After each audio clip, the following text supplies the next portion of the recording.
तुमच्या मनात हे संशय दूर करा. आता शाप आहे त्याला वरदानामध्ये कसं बदलवायचं यासाठी समिती. अहो मागे लागत प्रदूषण नियामक मंडळाकडे वारंवार पत्रव्यवहार केलाय, जीएम कडे केलाय, कलेक्टर कार्यालयाकडे केलाय, एसडीओ साहेबांकडे केलाय आणि त्यावरही जर ओव्हरलोड वाहतुकीवर काही नियंत्रण होत नसेल आणि ओव्हरलोड वाहतुकीमुळे डब्ल्यूसीच्या जर रस्ते खराब होत असेल, खड्डे पडत असेल, मागच्या वर्षी भाऊ पावसाळ्यामध्ये निळापूरचा मुलगा तरुण मुलगा त्या खड्ड्यामध्ये रात्रीच्या वेळेस गावाकडे जाताना पडलाच आहे आणि फक्त त्याच्या फॅमिली मार्फत एकच चूक झाली की त्यांनी पोलीस स्टेशनला ती नोंद केली नाही, सरळ दवाखान्यात केली. कारण त्यांना त्यावेळेस त्या मुलाचा जीव महत्वाचा होता आणि गरीब परिस्थितीमध्ये असल्यामुळे 3 ते 6.5 लाखाचा खर्च लागला त्याला. तो डब्ल्यूसी सुद्धा देऊ शकत नाही आणि आपलं मुख्यमंत्री निधी मदत मार्फत सुद्धा जर ती त्याला नुकसान भेटत नसेल मदत तर आम्ही काय बोलावं. आणि नाही म्हणूनच ही समिती आपण तयार करायला यासाठीच लावली की आता समितीने निकष ठरवलं पाहिजे.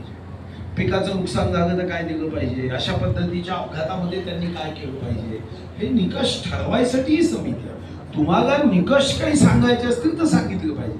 असे प्रश्न विचारून त्या शाप आहे का, शाप आहेच, काय विषय विचारायचा. पण एक मला प्रश्न बोट ठेवासाठी प्रशासनावर की ठीक आहे डब्ल्यूसीएल निगरगट्ट आहे, ते मुजोर आहे किंवा आपल्या प्रशासनावर डब्ल्यूसीएल हवी होत आहे का. कारण जर एसडीओ साहेबांकडे, तहसीलदाराकडे, कलेक्टरकडे सुद्धा जर व्यवहार करून सुद्धा त्यांच्या मार्फत आमच्यासारख्याच्या पत्रव्यवहारावर काहीच कारवाई होत नसेल, प्रदूषण नियामक मंडळात तिथे चंद्रपूरला बसून जागेवर थंड हवेत एसीची हवा घेत असेल, आमदार साहेब आपले सन्माननीय देवकर साहेब वारंवार पाठपुरावा करतात तरी डब्ल्यूसीएल त्या गोष्टीची दखल घेत नसेल, एसडीओ साहेबांचं जर म्हणजे आपल्या सरकार प्रशासनामार्फत जर डब्ल्यूसीएल वर वचन थांबायचं नाही, तर याच्यावर एक प्रश्न निर्माण होतो की डब्ल्यूसीएल प्रशासनासोबत आपलं प्रशासन यांचं कुठं साठालोट आहे का? साठालोट नाही. प्रश्न निर्माण होतो भाऊ. असं आहे की आता उद्या जर त्यांचं साठगट म्हटलं तर तुमचंही साठगट होईल. तुम्ही काय शांत बसलो. लोकशाहीने आपल्याला अधिकार दिला आहे, आपण सुद्धा त्या अधिकाराचा पूर्ण उपयोग करू शकतो. मी एवढे वर्ष विरोधात होतो तर काय कोणाच्या बापाचं ऐकत होतो का? काही गरज नाही आहे. त्यांच्यावर दोष देऊन नाही, आपण शक्तिशाली व्हायचं, आपण संघटित व्हायचं, त्यांना काय दोष देऊन ठेवायचं. छाताड्यावर बसायचं, छाताड्यावर बसण्याची शक्ती निर्माण करा. आणि ते बसायचं असेल तर एक नाव आपल्यापाशी आहे, जय भवानी जय शिवाजी. हे नाव आहे ना, शक्ती आहे ना, कशाला त्यांना दोष द्यायचा.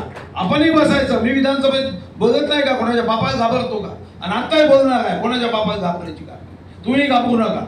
दुसरी गोष्ट सर, शेतकऱ्यांसाठी तुम्ही रस्त्यावर असलेल्या शेतकऱ्यांसाठी नुकसान भरपाई 10-20 जे थोडकी स्वरूपात तुम्ही द्या, ठीक आहे, परंतु विद्यार्थ्यांचा विचार करा. ब्राह्मणी फाट्यावर, लालगुडा फाट्यावर, चाकव चौकी फाट्यावर जे विद्यार्थी वणीमध्ये शिकायला येतात त्यांच्या आरोग्यावर या धुळीमुळे कोळशाच्या दुष्परिणाम होत आहेत. आपण नुकसान द्या, नुकसान is not a proper solution. तुम्ही सूचना सांगा ना, तुम्ही काय करता. माझी विनंती ही आहे की प्रदूषणावर आपण काय सूचना काय, वेगोली मशीन लावा, प्रदूषणावर नियंत्रण आणायला पाहिजे. माइन्स बंद करा, काहीतरी सूचना करा.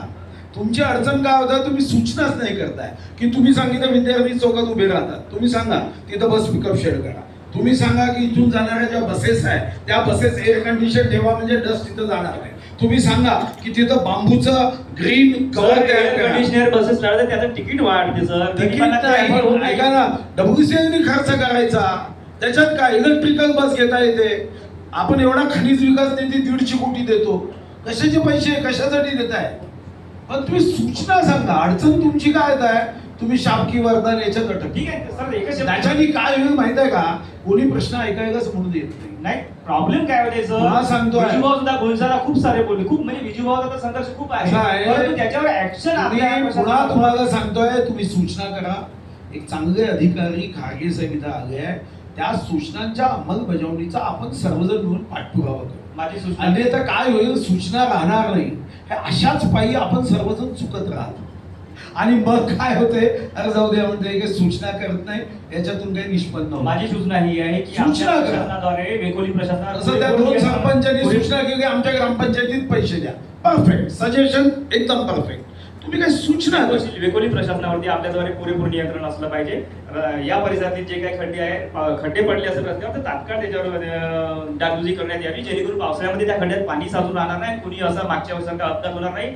भाऊ परवाच्या दिवशीचा एक प्रकार तुम्ही ऐकला असेल की एक बाहेर राज्यातला तो कामगार होता, रात्री रस्त्यावरती झाड पडलेलं होतं. डब्ल्यूसीएलच्या हलगर्जीपणामुळे त्या नाहक त्या कामगाराचा जीव गेला आहे. तो त्या 2 व्हीलर रात्री गावाकडे परत जात असताना तिथे त्या आदळला त्या धडाधा. डब्ल्यूसीओचे अधिकारी असेल त्यांनी एक धारणा निश्चित करून घ्यावी स्वतःची. आपने जितने रोड है जहाँ पे गांव के लोगों की वहां से गाड़ियां जाती है वहां पे बरसात के दिन में खड्डे नहीं रहने चाहिए. इतना पैसा है डब्ल्यूसीओ के पास, तो क्या अडचण आहे वो बनाने के लिए. कलेक्टर साहेब तुम्ही एक करा आणि मी तुम्हाला संविधानाचं एक सेक्शन देतो, त्या सेक्शन नुसार FIR दर्ज करा.